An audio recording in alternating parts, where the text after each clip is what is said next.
Well, welcome to Exponential Next Networks podcast. My name is Patrick. I get to be kind of the host of this, and I've got my good friend Corey Garris with me today. Corey, how are you, my friend? Patrick, I am always good when I see you. You're It's very good to be kind. with you, brother. You're very kind. Um, Give us a sense of what kind of your main roles and responsibilities are in ministry these days. Sure, yeah. I have the privilege I live in Denver, Colorado, a suburb of Denver, and I work and help lead an organization called the Front Range Multiplication Network. And so that's that big C, churches collaborating together, friends on mission, and so there's lots of things that we get to do here around church planting, helping churches live into I'll often say their multiplication dreams, helping them work together. So that's a large part of what I get to do. It's super, super fun. And then obviously, as you know, you and I get to hang out some. We get to do some training around the country, which is really fun. And those worlds all blend for me. So I'm very grateful for the season of life I get to be in. Yeah, man. And that's why I wanted you on this podcast because I think you have thought deeply about this and you've brought so much to the table about collaborative leadership and working together as friends on mission. And then, having a front range, a kind of a front row seat on the front range to see what God's doing makes it invaluable. And you're a really good facilitator, brother. So if this were reversed, this would probably be, really interesting for you to interview me. But we'll stick We to the should try. business at hand. Yeah, well, we'll stick to the business at hand. Um, Tell me a little bit about the role that networks are playing in the Front Range, and just pretend we know nothing. We know where Denver is. Yeah, We know it's an important, influential city. yeah. It's one of my favorite cities, by the way. But yeah, what role are networks playing on the Front Range at the moment, and why? Yeah, okay. So a little bit of context, just Yep. because I don't expect people to understand front range. When we use range language here, what we're talking about is the east side of the mountains, the front range, and that's Fort Collins to the greater Denver metro area down to Colorado Springs. So when people think front range, that's what they think. It's about 5 million people. Wow. We think it's somewhere in the neighborhood of 1,200-ish evangelical churches. So that gives you a Wow. sense of the front Wow. range. We think 85 to 90% of people definitely not connected to a local church. So, we could talk about what that means in terms of like a viable relationship with Jesus, but 85 to 90% not attending a church here. So those are just to give you a sense of what we're dealing with here. And networks, yeah. So I would say here, I started my role here about 18 months ago. The networks that existed here at the time were mostly what you and I would call affinity Yeah. networks. So think here, we have a great network called Converge. Converge is around the country. I was just talking to a guy in the Northeast. Converge is doing stuff there. So we have Converge here. Acts 29 is here. The Send network is here. So think more denominational structures, affinity. But they were here, existing, thinking about how do we start new stuff on the Front Range. Okay. Then, of course, we came along and started saying that's great, and also we want geography networks. So how do we build in counties and cities and things like that? So we've been at work in that, and I'm sure you and I will talk more about that.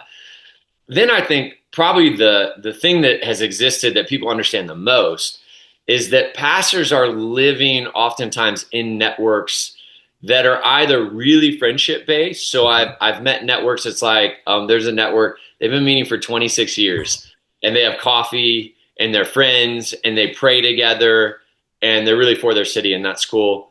And then there's some networks that have existed, and honestly, this is probably what people are most familiar with. Maybe this is all of North America, but definitely here on the Front Range. They're doing justice and mercy in Jesus' name. Okay. So it's a group of pastors or churches who are like operating in a network because we care about X topic. We want to do that together in Jesus' name. So that's the lay of the land work, a lot of justice, mercy stuff, those affinity groups that have existed and are thinking about how to plant. And now we're trying to launch geography based ones as well. So that would be a picture of networks too. Great. And your vision as kind of, I guess, do you consider yourself the visionary director of Front Range? You're kind of setting the course for the vision, right? Is that Man, fair? That's a fancy title. I should go to the board. You Visionary. should. You should. You are the visionary. That sounds like you get to talk a lot and not. Yeah, I mean, Jason is our executive director. Jason and I are the two employees on Front Range Multiplication Network. We work hand in hand together. And yeah, I mean, my thing here was like, how do we mobilize the existing churches to live into the multiplication dream that God was giving them? And so if you want to know what I'm up to every Yeah. day, it's that. It's Yeah. it's meeting with existing churches who are already here, who God has established, who are sustainable, who are called here, and like helping them reach the fullness of the potential of what God has put in them around this topic of mobilization and multiplication. And so spending lots of time in that, which then leads naturally to like, let's do this together collaboratively. Let's build networks together that just, put on steroids, that amplify that potential that God has put in us. So that's my day-to-day reality. Of course, we do trainings. I was telling you before we got on, we had dinner with 6 church planting couples last night. Last week, we did a training helping churches think about multiplication culture within their church. There's lots of moving pieces with that, but at the center is working with the existing churches and mobilizing into networks. There's so much I want to talk to you about relationship building. You're really spot on so many things I want to dig into. I'll come back to that. But with regards to like the vision then of Front Range, you're, as you've said, you're banking on networks to Yes. actually move the needle on church multiplication. Why? When you're casting vision with your team, or when you're meeting with potential churches or leaders or network leaders or collective leaders, we'll get into all that. What is Corey telling them the why? What is the why there for you? Well, it starts the big why at 20,000 feet is whether you want to use gospel saturation Mm, language, whether you want to use lostness language, evangelism. It's reminding churches that this is what they're called to. good. It's Yeah, good. go and make disciples, Yeah, right? I like Teaching them that. to obey. And churches know this, but you and I have been pastors in churches. There's a lot happening. Yeah, There's staff. There's next Sunday is coming. There's the small group launch initiative. There's the marriage that's falling apart. Like, so there's a lot of moving parts to what local churches and pastors are called to, and your schedule gets filled up really fast. yeah, But you don't talk to a pastor whose heart doesn't like break or bleed for like, man, we want to baptize the next family or the next, or the next addict or the next college student. Like they want that. And so when we talk about that, then we go, well, how is that going for you in terms of like your specific church's ability and like scope of influence when you think about the city? hmm, And so that's the conversation. One of the things that wrecked me in my story, kind of 2018-ish, 2019, was I was challenged by Will Plitt from Christ Together. I was leading a local church here in Denver, and he's like, "So you could have this banner year." And we talked about what the banner year was. He's like, "It's possible that you have a banner year. We celebrate. Way to go. Way to be faithful. Yay, Jesus. Thank you, God." And yet the lostness of the greater Denver area, like it's more exponentially lost, even though your church is winning. And that really messed with me. And so I would say at 20,000 feet, my story just bleeds into that conversation with pastors here. It's like, wow, how are you thinking about lostness? How are you thinking? One of the phrases I use a lot is, what if we had groups of pastors who took spiritual responsibility for a geographic that's place? beautiful. And that sort of phrase has been really helpful to give people permission to go, this isn't just about my local church. Right. This is about, like the city I live in right here that I'm sitting in Arvada. It's 120,000 people. Wow. You know, I was leading a church that was, 500 on a Sunday, about 1,000 people over a given month. Praise God. Super Right. grateful for it. Awesome. But there's 120,000 people, so like, I what do like that. we But there's 120,000 people in the. like, and then Greater Denver alone is like That's right. over 3 million. So the stats are crazy, like one church for whatever, 10,000 people or whatever that is, right? And so I think we never want to lose sight of the big picture when Yeah. we're having the networks conversation, because as you and I know, when we're training, if you get into the weeds of all this, it can feel like, oh, you're asking us to do one more thing.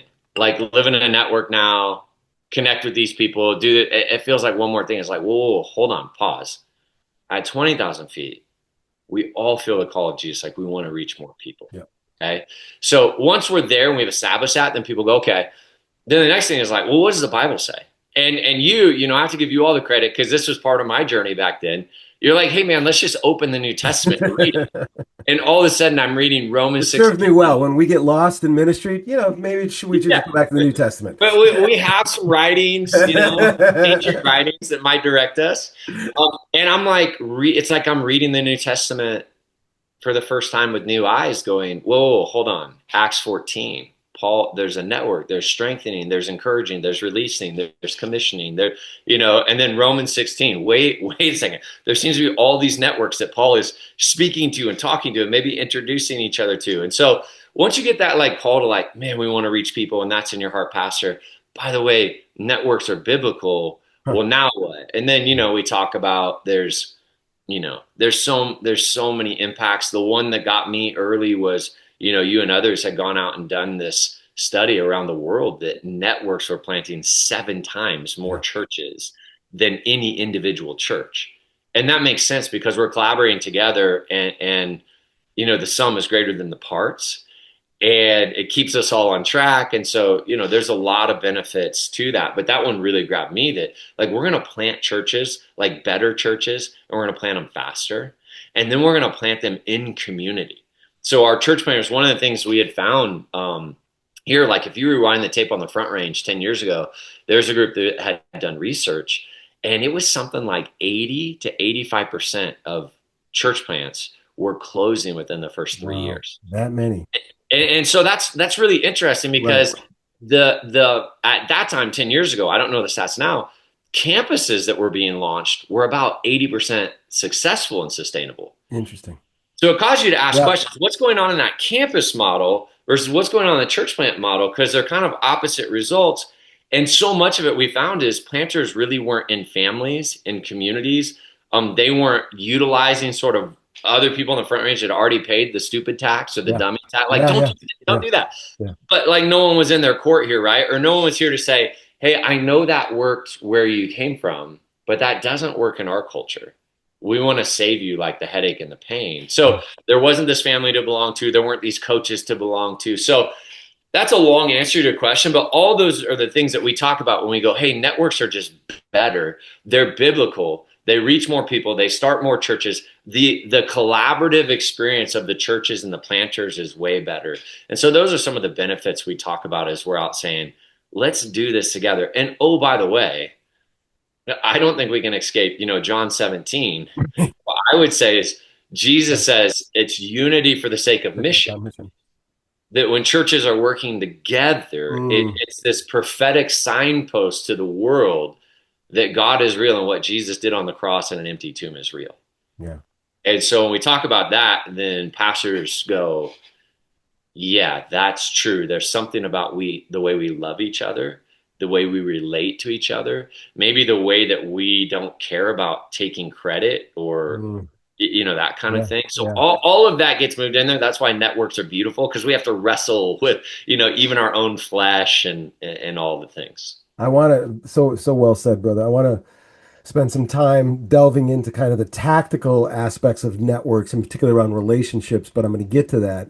But my question, based on what you just said, is regarding Front Range. It is really, and I think this is important to just stress, your vision is to absolutely not have anybody that's a part of Front Range that is not invited to be a part of the network or to lead a network. Talk to me about that piece of it. Yeah, well, again, I just think, I mean, for example, it was just weeks ago, we launched the Urban Denver Multiplication Network. That's the language we use. Don't get caught up too much in the language. I was with a guy yesterday. He was like, we're calling ourselves micro networks. You and I know people call them collectives. Like, don't get caught up in the language. But that's our language. So the Urban Denver Multiplication Network.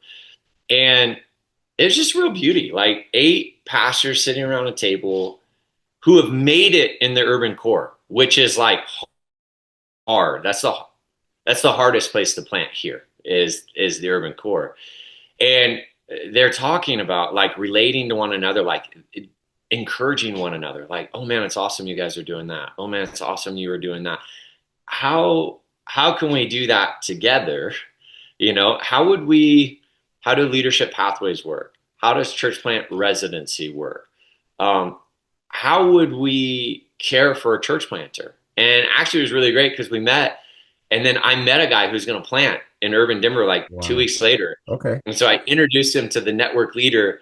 Network leader met him for coffee in the area that he wants to plant in. He's like, let's have coffee in the place that you're targeting, and like already like wrapped him into the family. And it's like, let me introduce you to these guys because they're going to be like big brothers for you, Okay. and they're going to be coaches for you Love it. and resources for you.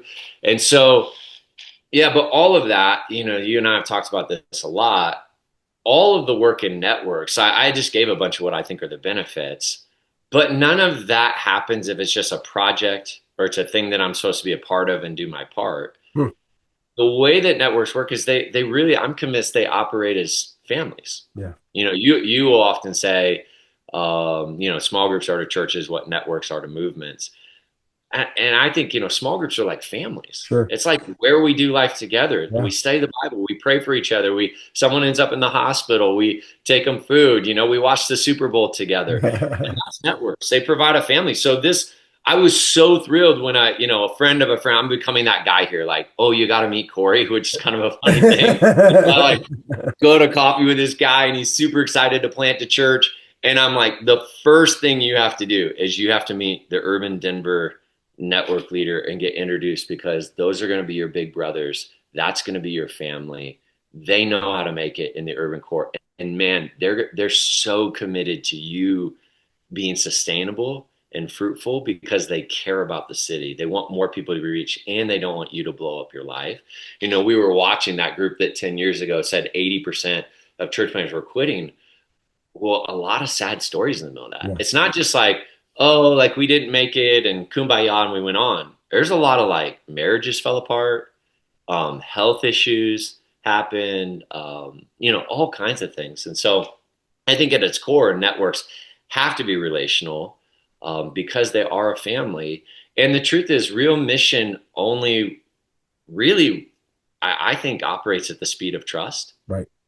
So, like, yeah, if we're getting together to like, we had done something in Arvada years ago and I led where we served the homeless and we had it was called the Shelter Network. Ah, So it's using that language and it was 5 churches and it was great. And when it was freezing out, the homeless in our city would come stay in one of our buildings and one wonderful. church would provide food and one church would provide housing and one church would provide supervision. Wow. And that was really cool. But we weren't like friends per se, Yeah. if that makes sense. Like it was like justice and mercy in Jesus' name. These multiplication networks are like, no, we want to be friends. And it can be lonely out here. And when we do it better together and the results are greater and your experience is better because you're in this family. And, Yeah. for like that church planner, it's like, dude, you just inherited 8 big brothers. Right. That's amazing. We're going to like take you to coffee, check in on you, care about you, invite you to do collaborative things together. That's such a better experience as a pastor. We know from all the Barna surveys and others, pastors feel isolated and alone. And even especially in that lead pastor seat, do people really understand like the weight I'm carrying and all those kinds of things? In networks, that gets broken down because now we're all in a similar spot and we can share openly and freely. And then we get to co-labor together. So and I'm so glad that I have you on this. We're exploring different facets of networks and network leadership, but you do a really remarkable job, my friend, of keeping the focus on the relationships and on the mission.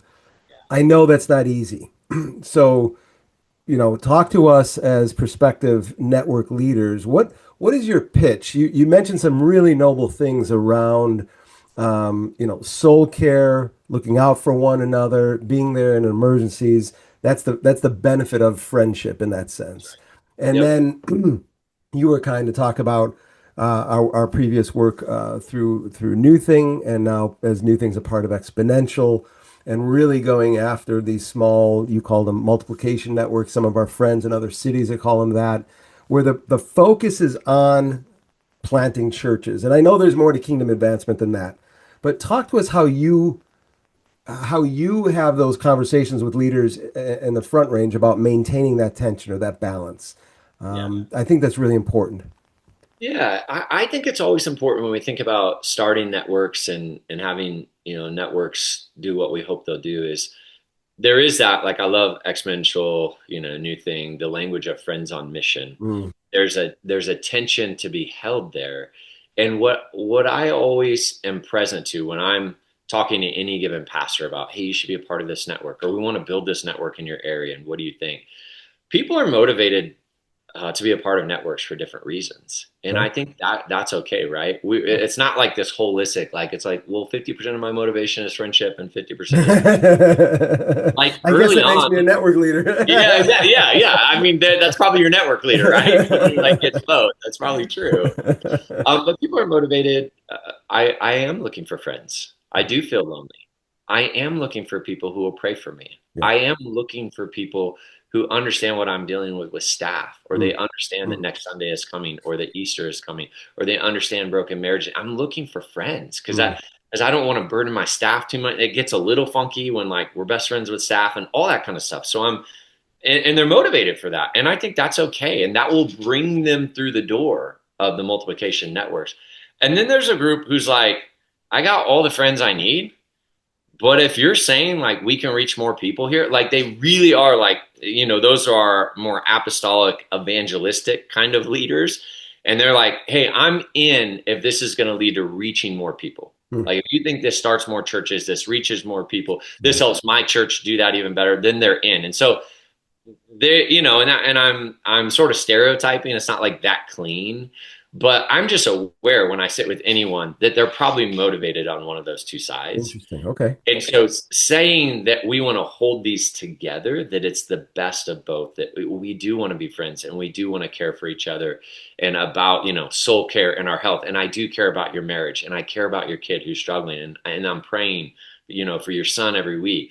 And also we want to hold each other like accountable because really networks, I think sort of the hidden secret, like what makes them really work that people don't recognize is it, it, it puts into the foundation intentionality and accountability. Wow. Two Like words that we because don't we always like.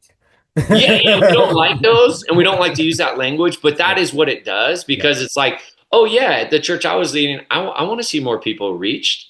I want to see more people baptized.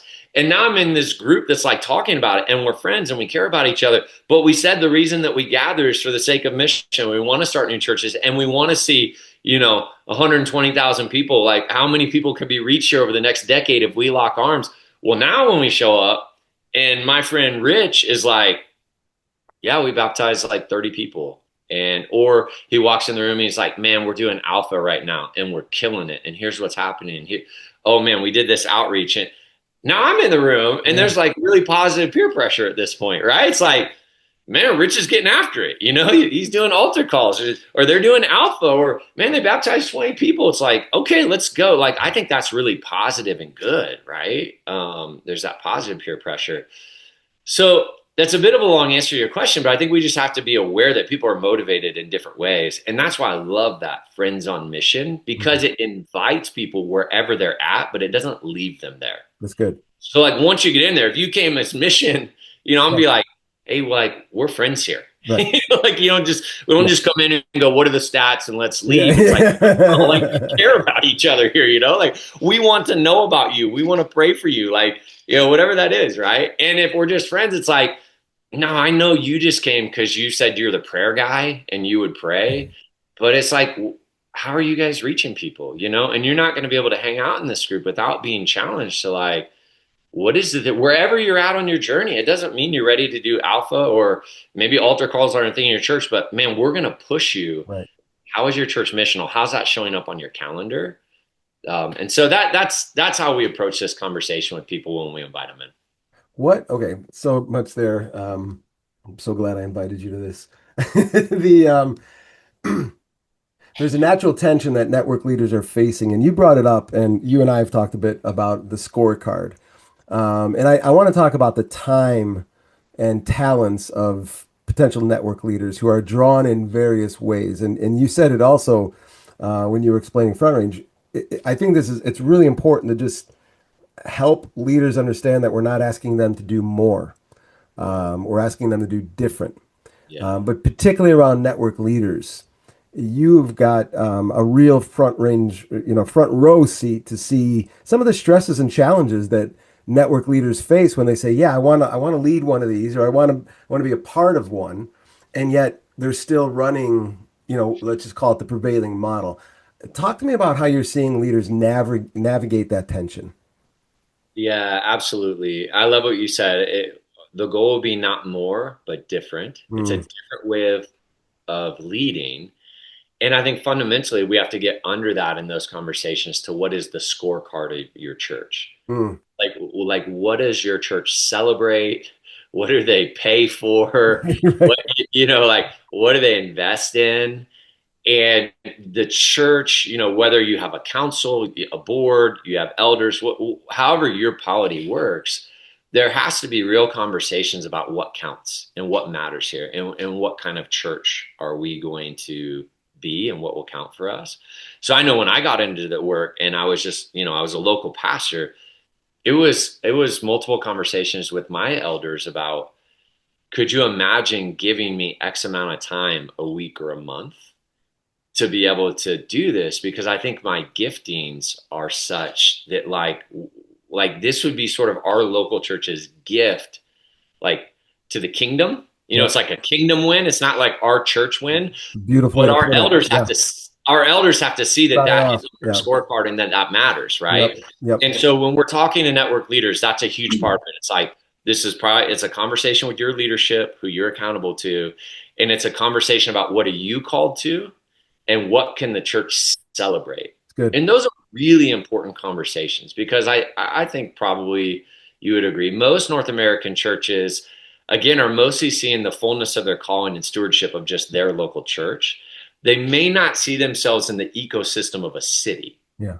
and that like we're all together in Yeah. this. And so that's a really important conversation, because if you can get elders board, whatever, to go, no, no, no, we're going to shift part of our scorecard. Like, we're going to give away some of your time, because we think you're called to this. Uh, then that has to count for the church. Like, the church has to say that's a win that one of our pastors is out there in the city helping, like the church planner I just talked about in urban Denver. Like, for my guy who's the network leader of the urban Denver multiplication network, his board has to believe, no, that's a win. You went and spent 90 minutes at a coffee shop in that guy's target area, encouraging him, telling him he could do it, inviting him into the network. They have to feel like that's really great. And that's a win for the kingdom, Mm, and thus a win for them. And good. so that's how we have to have the conversation. The other thing I think too is with network leaders, the way that we spot them is, these are folks that they're kind of like they're antsy. They're starting things even in their church. Theyll get bored. It's like another initiative. That's kind of how their staff will. Right. We're launching another initiative. It's like, that's a good sign that, like, however you think about, for me, Ephesians 4, APES, or whatever you call it, little a, Mhm. big A, apostle. I call them apes. Mhm. The apostles, prophets, and evangelists are often starting stuff. It's like new initiatives. They're finding ways to start new things, because that's what makes them alive, because God has put that in them. It's Yeah. in their wiring. Instead of fighting that and saying, well, the definition of success for you is 30 years as a senior pastor that's just growing your church larger, which, by the way, that's not bad. No. Like do that, because Right. healthy things grow and you reach more people, Right. but you're never going to be fully satisfied and content. And I think networks are a release valve for some of these gifts that God has put in them. And they go, oh, Right. because now I'm with 6, 8, 10 other great leaders, and we're tackling a big thing. We're going, there's 120,000 people here. How are we going to move the needle? How are we going to start churches, start church plant residencies, build better leadership pathways? And we're going to do that together. And we can move a needle that's honestly feels a lot larger than just my local church. Yeah. And so network leaders, who are those apostles, prophets, and evangelists, they come alive there. And so that's how we want to talk about it. You have to have these conversations, and can you give a kingdom tithe, and what's your scorecard?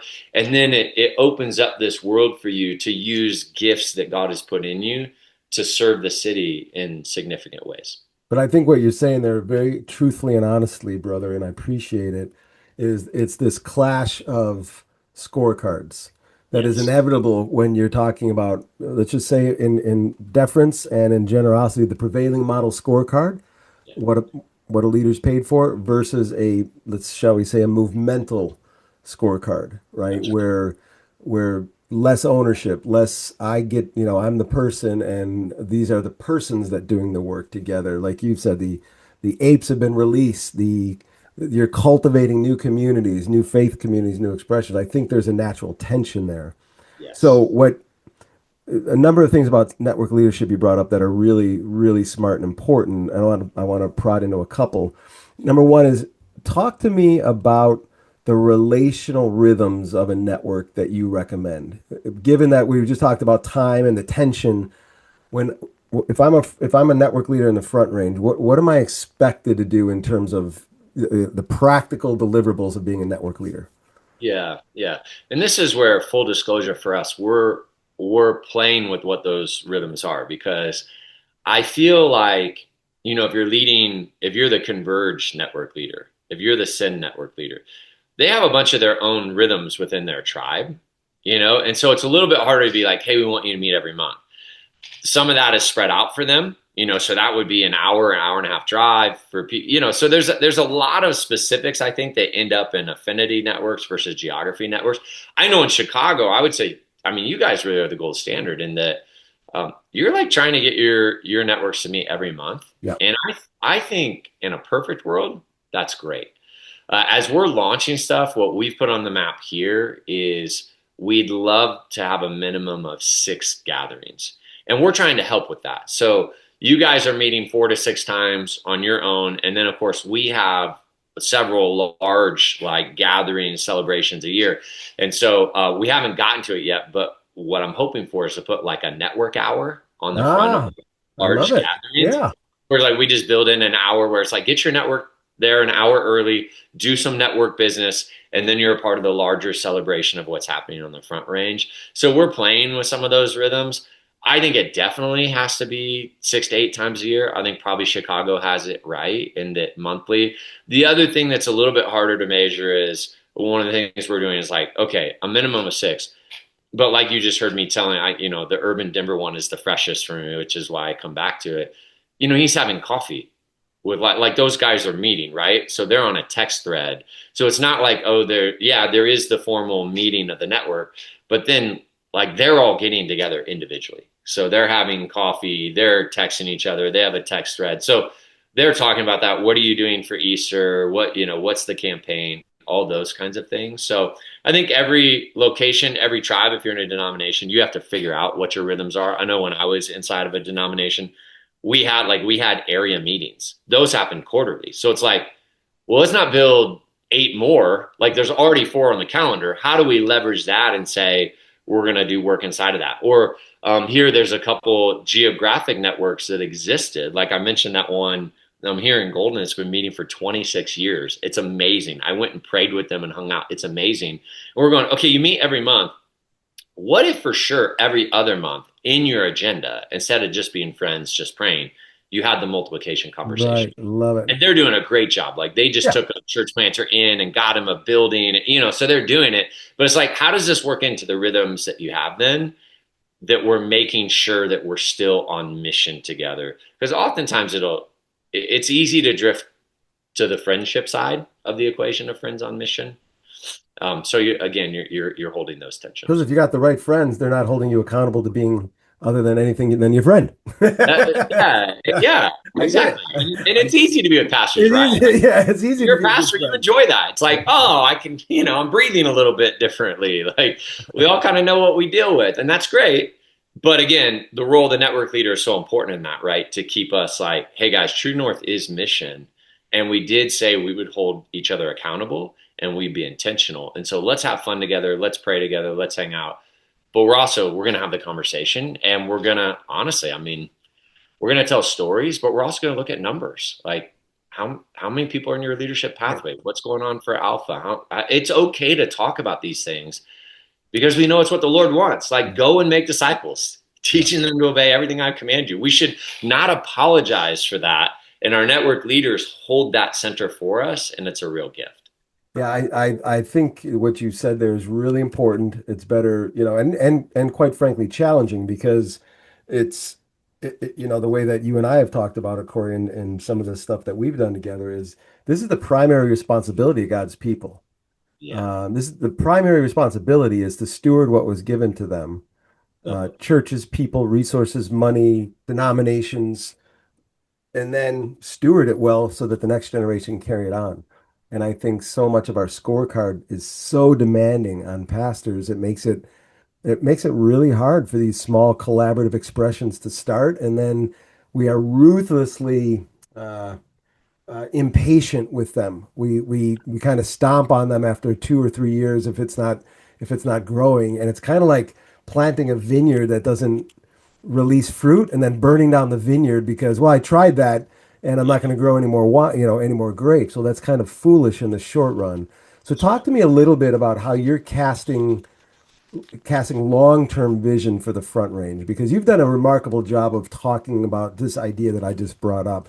But because I think it does help local pastors who possibly are going to lead networks to feel like this is the most important work. Yeah. Yeah. I think we try to take some of the pressure off by saying, for me, I use decade language. But what if over 10 years, can you imagine? Like dream with us. Like what could it look like in 10 years? And I think that takes some pressure off because inevitably what happens right away, you'll hear people say, well, are we planting a church together in the next year? It's like, probably not. Be Year cool if you one did, though, but that'd be amazing yeah. if it happens. Probably more likely year one, maybe you support a church planter who drops into your world. Cool, right? Circle around them.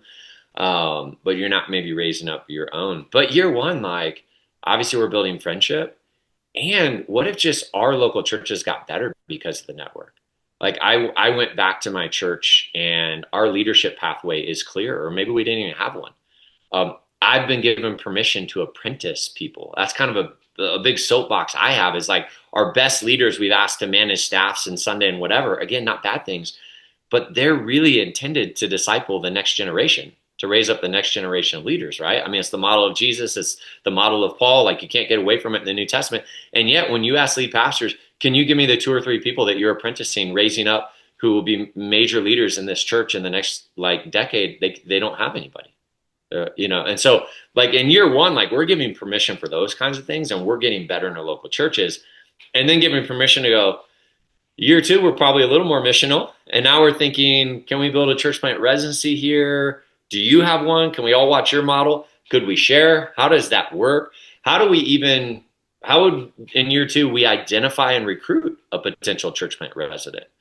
So that's like the first couple of years. So once you see that, then pastors go, oh, okay, you're not asking us to plant a church in year one. That felt really hard. And they're grabbing their wallets because they're like, you're going to ask me about this. Now you're like, hey, everybody take a breath. Take a breath. Like, we're going to get really collaborative probably in years 5 through 10. And when you give that sort of decade, what if we did this for a decade? And wouldn't that be beautiful to Yeah. be friends for a decade? And over a decade, we probably will be able to measure the fruit better because in any given season, a political cycle you go through, a pandemic you go through, like it's hard in any given season to measure fruit, but over a decade you can. So that's how we talk about it. Take some of the pressure off. It allows you to build over time. And when we were training denominations, I would often say, years 1 through 3 is a lot about residencies. This is built on residencies. So we have to build what will church plant residencies and leadership residencies look like? All of that kind of stuff. We have to recruit people, identify people, recruit them. Then we get them in. Then they're in for 12 or 18 months. Like this, it takes time, right? It doesn't happen overnight. Because this is, and you and I have talked about this. One of our mantras here is, how about a little less fishing and more farming? Yeah, talk to us a little bit about that, Corey, and I'll leave it, we'll land the plane there because that came up the other day and I got to blame you for the challenge. Um, because and I do think, you say it a little bit more eloquently than I do, but talk about the fishing and the farming and some of that is a big challenge is the way that you talk about it. Yeah, so if we're like, hey, in the first 3 years you're going to build residencies, and the next 3 or 4 years you're going to plant churches, and in in years 7, 8, 9, and 10 you're probably going to multiply networks. So that's kind of that decade view. Well, then it starts with this first 3 years, like, okay, we have to identify, we have to build residencies. That's farming. I mean, I can only speak for the Front Range, But the story of the Front Range is most of our churches have not been planted by churches here. Wow. Like Texas is planted here, California is planted here, like people plant here. It doesn't mean there hasn't been planting Sure. here, Of course. but when you look at it, a large portion of the churches who have done well, they've come from The outside. funding and the people have come from outside the region. All of that. And by the way, 20 years ago, that model seemed to work. So it Sure. wasn't like it wasn't working. Yeah. But now what we're finding post pandemic is even denominations are looking, our city has gotten pretty expensive. And so they're going, man, that's a lot of money. We have to like dump in there to plant, and some of just those barriers have become an issue. And so we say, what if we weren't just sort of hoping, like we're throwing our line out and we're hoping Texas is going to send us a planter? Like we're really grateful when Texas does. California, they just sent us an amazing core team and we love it that they're here. That's fishing. But we don't think that we're going to change the spiritual temperature of this place if that's our main strategy. We have to pivot and go, we've got to farm our own. Yeah. And that's a 10-year vision. Yeah. That's all of us looking in the mirror really soberly and going, me and you and all of us have to take responsibility, taking spiritual responsibility for a geographic area. We have to raise up our own. And what's beautiful about raising up our own is they already live here. Yep. There's housing established. They already understand the culture and the people. They're not ticked when people go to the mountains to ski. That's why people live here. They go there to hike in the summer, right? So momentum might look a little different on your Sundays. They already understand that, right? Also, one of the spouses probably already has a great job. Yeah. They can help if the other spouse is the lead planter. So we've got to take responsibility over the next decade to farm our own and to raise it up. And we think that crop will be amazing. It will change the spiritual temperature of this place. It's homegrown. And so again, that's why giving that decade view of what if over a decade we locked arms and did this together?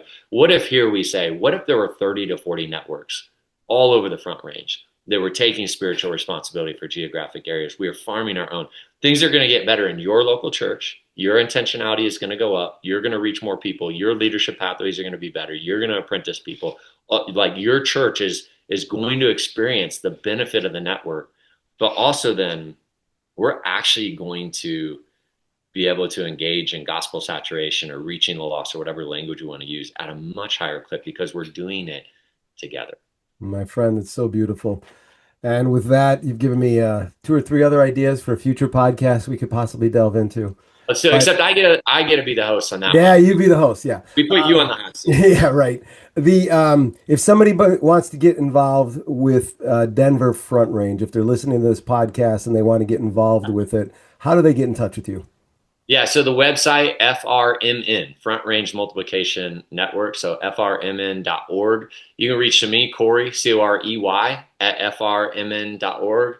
And I'd love to help connect you in with the right people and get you going. Great. We'll make sure that in the post that they'll get that website to people. So yeah, and for those of you who are listening to this, I just want to let you know Corey and I have really pioneered, and I don't mean that to like snootiness, but we've pioneered what we call the Reproducing Network Accelerator. So we're working with city movements and denominations to help start, sustain, and scale networks. And so if you're listening to this and you want to get a really intensive but not too intensive experience of helping you start networks, we're here to help you, and we're doing a ton of work in this area. And the cool thing is we work together. Corey and I work together, but then we also learn from you. So if you're hearing this, we'll make sure that you got some next steps in the podcast and the post notes. But we'd love to talk to you more about the Reproducing Network Accelerator. So, Corey, in the meantime, I am super grateful for you and appreciate all the great work and most importantly, our friendship, brother. Thank you, Patrick. I feel likewise. So grateful for you. So thrilled that we get to do this together.